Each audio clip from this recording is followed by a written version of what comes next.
Hello, c'est Magali Zarka et aujourd'hui je reçois Vanessa de En Tandem et on va parler de son histoire. Hello Vanessa. Coucou Magali. Est-ce que t'es prête? J'ai plus le choix. Mais c'est pas grave, on s'en fout. On a dit qu'on n'attendait plus d'être prête. Exactement, on y va, on se lance. Alors pourquoi t'es devenue officiante? Comment t'es devenue officiante? Comment je suis devenue officiante? En fait, ça s'est imposé à moi. J'ai commencé en étant organisatrice de mariage et je suis devenue aussi organisatrice de mariage parce que j'ai fait des études dans la communication, puis j'ai travaillé dans la com et dans l'événementiel. Et quand je me suis lancée, c'était les éléments dans lesquels j'étais assez douée, c'était l'organisation. Donc, je suis devenue organisatrice. Et en tombant dans le monde du mariage, j'ai découvert le métier d'officiante de cérémonie. Et en fait, il s'est imposé à moi. Ça regroupait tout ce que j'étais, tout ce qui fait que je suis moi.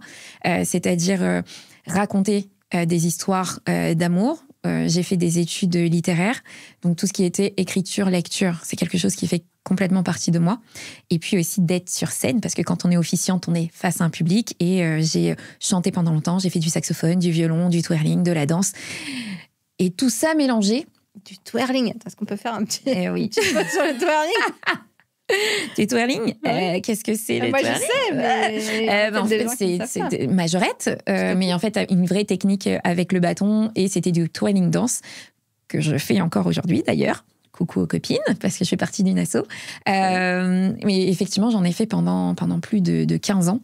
Et j'en fais encore aujourd'hui. Mais enfin, voilà, tout ça mélangé fait que le métier d'officiante s'est imposé à moi. Je me suis dit, mais en fait, c'est là où je dois aller.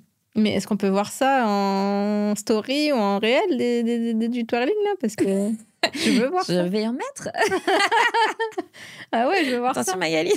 Ah, je suis prête, moi. C'est toi qui n'es pas prête.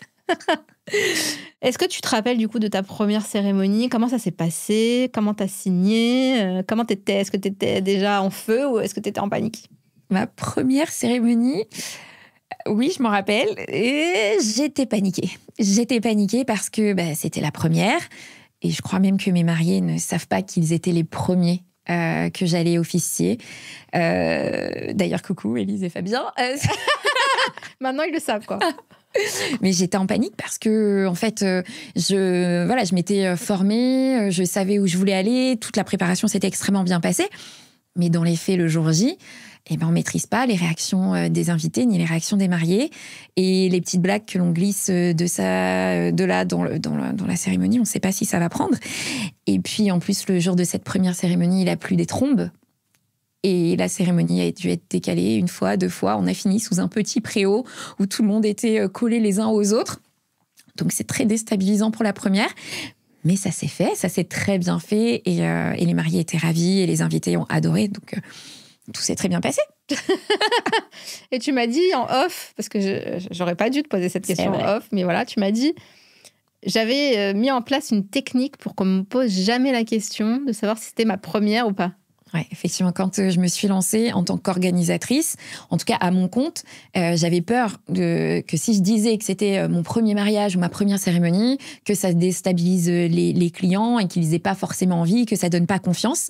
Du coup, je m'étais créé un discours commercial ficelé aux petits oignons, je ne sais pas si ça se dit, mais pour qu'on ne pose jamais cette question. Donc en fait, je parlais de mes études dans la com, des événements que j'avais pu organiser de par mes métiers précédents, pour que cette question ne vienne jamais. En fait, j'ai expliqué que j'avais déjà de l'expérience et que je m'étais en plus formée au métier de wedding planner, et tout ça mélangé, on m'a jamais posé cette question. Effectivement, c'était un peu mon but. J'avais peur, en fait, de dire que c'était le premier, le deuxième, le troisième. Et on m'a posé cette question quand j'étais arrivée à peu près au 30e mariage. Et donc, j'étais un peu plus solide sur mes appuis. Ça fait 30. Voilà, je suis au 30e. Tout va bien se passer. Mais si on m'avait posé la question avant, non, effectivement, j'étais pas prête. Et à chaque fois, je me disais, pourvu qu'on me la pose pas, parce que je ne suis pas prête et je ne sais pas quoi répondre. Certains peuvent mentir et c'est OK, parce qu'on n'est pas toujours à l'aise. On dit, si, j'en ai fait quelques-uns, ou on a un chiffre que l'on va dire, ou d'autres acceptent et sont OK en disant que c'est mon premier et c'est OK, et respect. Moi, je sais que j'étais pas du tout à l'aise avec ça. Et donc, j'ai créé mon discours commercial pour qu'on ne me pose jamais cette question, et on me l'a posée effectivement tardivement. Ok, donc tu flippais, ça s'est bien passé. Est-ce qu'il y a eu donc à part les trompes d'eau, est-ce qu'il y a eu des anecdotes particulières dans cette cérémonie-là? Non, effectivement, les trompes d'eau, c'était clairement ça qui nous a déstabilisés, puisqu'on a commencé, grand soleil, très très chaud, et là, je vais pour prendre la parole, tous les invités sont assis, je prends la parole, rideau quoi, pluie. Donc tout le monde se cache sous les arbres, parce qu'il n'y avait pas forcément d'endroit pour s'abriter, on attend que ça passe, on cache le matériel du DJ, ça se calme, rapidement on essuie, on relance la cérémonie une seconde fois, pluie. Du coup, là, je vois ma mariée au fond sous les arbres, mais dépitée, ne sachant que faire. Et là, je me suis dit, bon, je vais prendre les choses en main. Je suis allée la voir, je lui ai dit, écoute, qu'est-ce que tu veux faire ? Elle m'a dit, non, mais là, il faut lancer la cérémonie, on va perdre trop de temps, etc. Ok, j'ai demandé à tout le monde, à tous les invités de prendre une chaise. Et on a été effectivement sous un tout petit préau qui n'était pas prévu pour ça. Mais ils se sont tous collés les uns aux autres. C'était hyper convivial, hyper chaleureux. Tout le monde y a mis la main à la pâte, entre guillemets.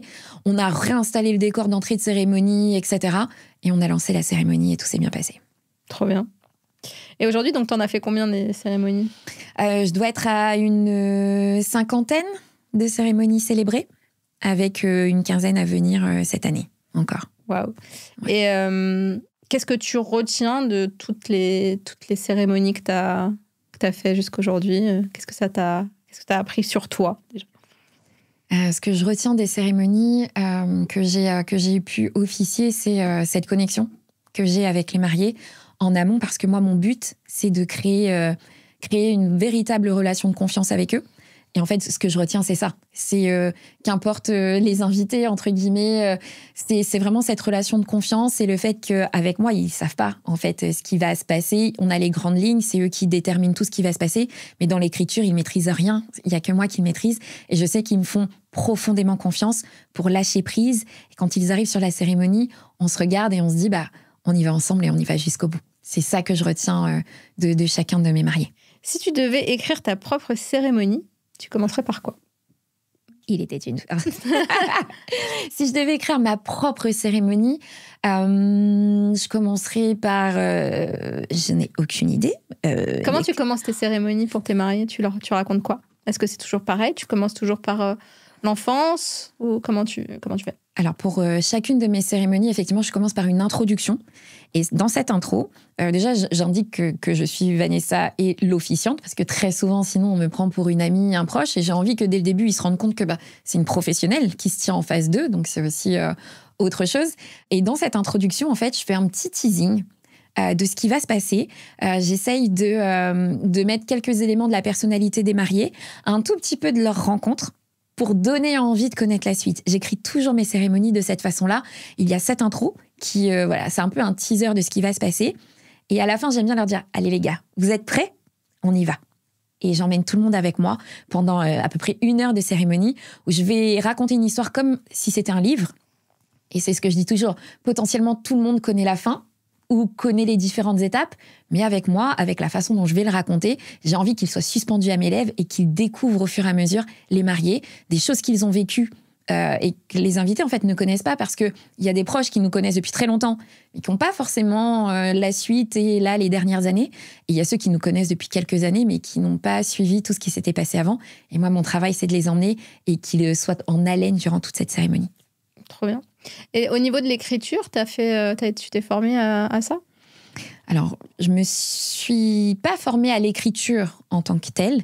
En revanche, je viens d'un bac littéraire, donc c'est vrai que ça a toujours été, je sais pas, ça a toujours été inné, je pense, chez moi, l'écriture. Du plus loin que je m'en souvienne, j'avais eu, et ça j'adore, c'est quand j'étais au collège, il y avait une dissertation à faire sur un endroit qui nous était cher, et j'avais fait sur l'île de la Réunion. Et j'avais expliqué à quel point c'était très fort quand on revenait sur notre île, parce qu'on y allait très peu souvent, et cette force des odeurs, des gens, du partage. Et j'avais eu 21 sur 20. C'est possible, ça ? C'est possible, moi j'ai fait, ma petite dame. Et ça, en fait, ça m'a marqué, et ça m'a porté. Et j'ai toujours eu cette aisance pour l'écriture, pour les mots. Et effectivement, je me suis pas formée, mais chez moi, c'est plutôt inné. Mais alors, raconte-moi un peu la Réunion. Tu y vas souvent maintenant Alors, La Réunion, c'est le pays de ma maman. Et effectivement, aujourd'hui, j'ai la chance de pouvoir y aller plus régulièrement. Mais quand j'étais jeune, c'était pas donné. Et effectivement, j'y ai mis les pieds pour la première fois, j'avais 8 ans. Et j'ai découvert toute la famille de ma maman. Cette île incroyable, ces saveurs, ces odeurs, ces musiques et c'est surtout Les bouchons. les bouchons, les samoussas, le rogaille saucisse. On peut faire la liste là, il y en a. Oui, moi je valide tout ça. Et je suis très émue d'en parler parce que c'est une île qui est vraiment, voilà, c'est mon île, c'est mon petit pays. Et c'est vrai qu'on n'y va pas très souvent, mais les liens sont forts. Ma mère, quand j'y suis allée à 8 ans, je pense que ma mère, ça devait faire 13, 15 ans qu'elle n'y était pas allée. Et en fait, c'est comme si on était partis hier. Et tous, enfin, les liens reviennent tout de suite et on chante et on danse tous ensemble et on s'aime très, très fort. Et ça me nourrit. Ça me nourrit parce qu'à La Réunion, il faut savoir que c'est la première île, petit moment histoire, c'est la première mosquée française a été construite à Saint-Denis de La Réunion, donc la capitale. Et tout ça pour dire qu'effectivement, La Réunion, c'est aussi ça. C'est un mélange de culture, de religion, où tout le monde est égaux, en fait. On a des croyances qui sont toutes différentes, mais on respecte, on est très tolérant pour ça. Et je suis très fière de me dire que voilà, la première mosquée française a été construite au cœur même de cette île qui abrite tout un tas de cultures, qu'on aime bien dire, tout un tas de nations chez nous. Et je suis très forte aussi de tous ces partages, de toute cette tolérance et de cette bienveillance. Et du coup, si tu devais écrire ta propre cérémonie, alors tu commencerais par quoi? Tu croyais que tu allais t'en sortir? Ouais, non. Si je devais écrire ma propre cérémonie, je pense que effectivement, je commencerais, après avoir dit tout ça, peut-être effectivement par d'où je viens. Et d'où vient mon mari aussi, parce qu'on est deux normalement dans une cérémonie. Mais si c'était ma partie, d'où je viens, cette petite fille plutôt timide, plutôt timide qui écrivait des chansons dans sa chambre et qui rêvait grand, qui rêvait d'être une star. Moi, je me voyais à Graines de Star. J'avais envoyé une cassette vidéo pour Graines de Star. Qui rêvait grand et qui avait envie de vivre de ses rêves. J'étais une grande rêveuse à travers tous les livres que j'ai pu lire. Et je pense que je commencerai comme ça. De cette petite fille qui était toute seule dans sa chambre plutôt solitaire, à aujourd'hui, cette femme entrepreneur qui n'aspirait pas du tout à l'être et qui a rencontré l'homme de sa vie. Trop bien. Tu vois, tu sais. Alors, tu m'as dit que tu aimais bien chanter. Oui. Est-ce que tu as rajouté le chant à tes cérémonies? Parce que j'avais vu des stories suite à un premier accompagnement qu'on avait fait ensemble. Et tu m'avais dit, je vais sûrement rajouter du chant dans mes cérémonies. Est-ce que ça a été fait depuis? Ou est-ce que c'est le moment où je te challenge là-dessus pour les prochaines? Waouh! Alors effectivement, j'adore le chant, j'adore chanter. Et je m'étais dit que j'allais rajouter ça à mes cérémonies. Et puis, comme beaucoup de choses, on dit on va le faire. Et on ne fait pas. On ne fait pas par manque de temps, parce qu'on ne prend pas le temps aussi de poser les choses. C'est vrai que j'ai mis ça de côté, mais pareil, c'est un rêve. Si je pouvais mettre le chant là où j'ai toujours chanté dans mes cérémonies, pour moi, ce serait incroyable. Mais je me suis clairement pas donné les moyens de trouver le temps et de proposer ça. Tu vois, moi, quand j'ai dit que je chantais, j'ai des mariés qui m'ont dit « Mais pourquoi tu ne l'as pas dit ?» Parce que nous, on aurait voulu, tu vois. Ouais. Donc peut-être que là... Tu vas avoir tes futurs mariés qui vont te dire mais vas-y, c'est quoi que tu fais comme chanson? Je veux savoir et tout, tu vois. Peut-être. Donc c'est le moment, c'est l'appel. C'est quoi la partie de toi que tu n'osais pas montrer et qui a changé le jour où tu l'as assumé? Waouh, t'en as beaucoup des questions. Oui, j'en ai beaucoup. Waouh. Attends, vas-y, tu peux me reposer cette question? La partie de toi que tu n'osais pas montrer et qui a changé le jour où tu l'as assumé. La partie de moi que je n'osais pas montrer, c'est... je pense ce côté un peu, alors ça va être péjoratif, mais un peu faux-folle, exubérante. Et ça, au début, je n'osais pas. C'est aussi pour ça que ma communication, elle était, mon logo, tout était doux, tout était beige, clair, un rose un peu vintage, un petit peu de paillettes pour, voilà, mais c'était très doux parce que je voulais pas déborder du cadre. Je m'imaginais que si on était dans le monde du mariage, il fallait avoir cette image très douce, de l'amour, voilà. Et puis, en fait, c'est plus fort que moi. Je sais pas faire d'être tout le temps... Alors, c'est une partie de moi, mais pas que, et loin de là. Et c'est vrai qu'un jour, je me suis dit, en fait, je peux pas ne pas extérioriser, ne pas crier à tout bout de champ en disant « Ah, mais j'adore !» Ça, c'est moi. C'est ce que tu as fait depuis ce matin. Toute la journée. Et en fait, j'ai accepté ça, de me dire, mais c'est OK. Et si on aime, tant mieux. Et si on n'aime pas, c'était que ces clients n'étaient pas faits pour moi, en fait. Et je suis comme ça avec les prestataires. Voilà, je suis survoltée quand j'aime à la folie. Et quand ça va pas, je vais pas être désagréable, mais effectivement, j'ai tendance plutôt à me fermer. Mais je préfère ne pas en parler, ne pas parler tout court plutôt qu'être désagréable. En revanche, voilà, quand j'aime et quand je suis heureuse, il faut que ça s'entende, il faut que ça vibre. Et ça, je l'ai accepté. Et c'est aussi pour ça que j'ai refait mon branding, pour que ce soit coloré, vif, peps, tout ce que je suis finalement. Et effectivement, maintenant, j'assume plus, j'assume ce que j'aime, j'assume partager voilà, tout ce que je suis. Et il était temps. Et c'est trop beau. Qu'est-ce qui te différencie en tant qu'officiante de cérémonie, selon toi? Alors, ce qui me différencie en tant qu'officiante de cérémonie, je pense que c'est l'aventure que je partage avec mes mariés. Moi, j'ai qu'un seul grand maxi questionnaire. Et effectivement, après, je m'attarde avec eux sur 3-4 grands rendez-vous. Et on prend le temps, on se pose, on discute autour d'un apéro ou d'un chocolat chaud, d'un petit goûter. Et mon but, c'est de les faire parler. Et pas juste qu'ils parlent et qu'ils me disent des choses, mais qu'il se passe quelque chose entre eux aussi. Et très souvent, sur ces rendez-vous, il y a des mots qui sont prononcés qu'ils n'ont pas forcément l'habitude d'entendre ou plus. La routine, le travail, les enfants. Et c'est vrai que je m'attarde sur ça pour qu'ils puissent se dire les choses. Alors parfois, il y a des petites larmes aussi parce que ça déstabilise et on n'a plus trop l'habitude, on ne prend pas le temps. Et c'est vrai que je pense que c'est ça aussi qui me différencie, c'est ce temps que je prends avec eux pour apprendre à les connaître, mais surtout pour qu'eux aussi partagent des moments et que cette préparation de cérémonie, elle soit aussi forte ou quasi que le jour J. Pour moi, ça, c'est important. Je vois très bien de ce dont tu parles.